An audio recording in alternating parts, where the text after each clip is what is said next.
Hi, welcome back to section 8.2. We just finished talking about intersections. The next thing we're going to talk about is unions. So for any two sets A and B, the union of A and B, and the symbol for a union, it actually looks like a U, which is kind of fun because it's U for union, is defined as A union B is all of the x's so that the x is an element of A or at B. So if you were looking at a Venn diagram of set A and set B, the union is everything in either set or in that intersection. So it's the whole thing. As long as it's somewhere in set A or set B or both, that's part of the union.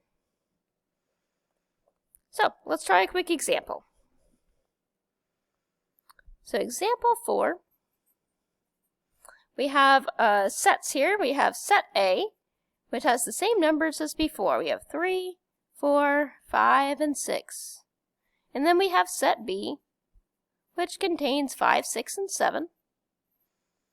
And so if I want to do A union B, that's everything that's in A and everything that's in B and that intersection. It's all of it, which is really nice.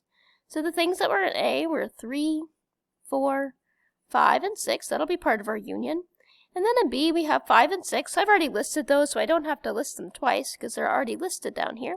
But B also has a 7, so we're going to include that. So in the union is everything that's in A and everything that's in B. Okay? For the compound inequalities, you're going to see the word OR for the compound inequalities, and that lets you know that it's a union in the compound inequalities. So for example 5, I've got x minus 1 is greater than 2, or, so that's how I know that it's a union, 3x plus 5 is less than 2x plus 6. Alright, so just like with the intersections, I'm going to solve each one independently, I'm going to graph them both, and then I'm going to look at that union. Okay? So for the first one, I'm just going to add 1 to both sides, so x is greater than 3, or with the other one, I'm going to subtract 2x from both sides, and I'll go ahead and subtract 5 from both sides just to get everything all done in one go. 3x minus 2x is x, and 6 minus 5 is 1, so I've got x is less than 1 on that second one. When I graph these on the number line, I'm just going to do them by themselves. I'm just going to do each one independently. I'm going to do x is greater than 3 first, so here's 1, 2, 3. X is greater than 3 will have a parenthesis, and it's going to go to the right. For x is less than 1, here's 1, we're going to be going to the left, and it also has a parenthesis because we don't have an or equal to sign. Okay. Now if we were doing intersections, we would say there's nothing in common, but we are not doing intersections, we're doing unions, which means everything from the first set is part of our answer. Everything from the second set is part of our answer. And so this whole thing, it's kind of like the graphs smushed together, is the union. That's everything in there is our answer. So what we're going to do in interval notation is we're going to go left to right. You'll notice there's 2 pieces. So we're going to write our interval notation in 2 pieces. Okay? My first piece, it goes to the left forever. So that'll be negative infinity. And then it stops at 1. My negative infinity will have a parenthesis, and my 1 is going to have a parenthesis. Infinities always have a parenthesis. 1 has a parenthesis because of the less than, not less than, or equal to. And then we kind of have a little gap here, right? Where nothing is there. And then we start up again. And so the second little piece starts at 3. And then it keeps going to the right forever, which would be infinity. 3 will have a parenthesis because it's just greater than. Infinity always has a parenthesis because it's infinity. And what you do with these 2 little pieces is we're going to put that union symbol between them to join them in interval notation. So here's the interval notation and the graph for the union of those 2 inequalities. Alright, let's do another one. In example 6, I've got 3x minus 2 is less than or equal to 13, or x plus 5 is less than or equal to 7. Again, I'm going to solve them independently just by themselves. the first one, I will probably add 2 to both sides. So now I've got 3x is less than or equal to 15.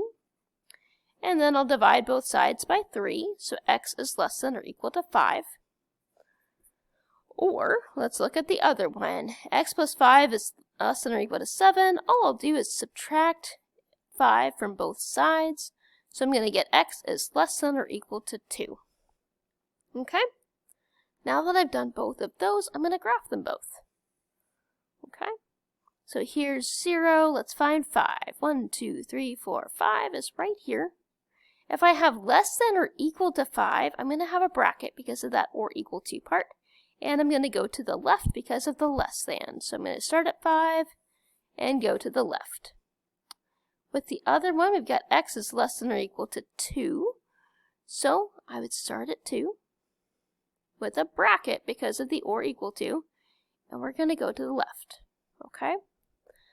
Now, we're doing the union. The union is like if I took those two graphs and I smushed them together. I kind of imagine doing this with Play-Doh or something where you just smush them together. And if I smush those together, everything from, 5 to the left, this entire area right here is my solution. Okay, so I'm not going to write them 2 separate times because if I smush them together, this less than or equal to 2 kind of smushes right in. It fits right in with the less than or equal to 5. Okay, so we don't like being redundant in the way that we write these. We like to just be simple and say the whole thing as it is. So our solution for the union is going to go from negative infinity to 5. Parenthesis at negative infinity and a bracket at 5. Okay, because that's 2 unless it's smushed in with it. If I was doing the intersection, if it was the and, then it would go from negative infinity to 2, and this little part would not be included, which is kind of fun. But this is what the union would look like. Okay? Alright guys, now it is your turn to try one and show me how much you've learned.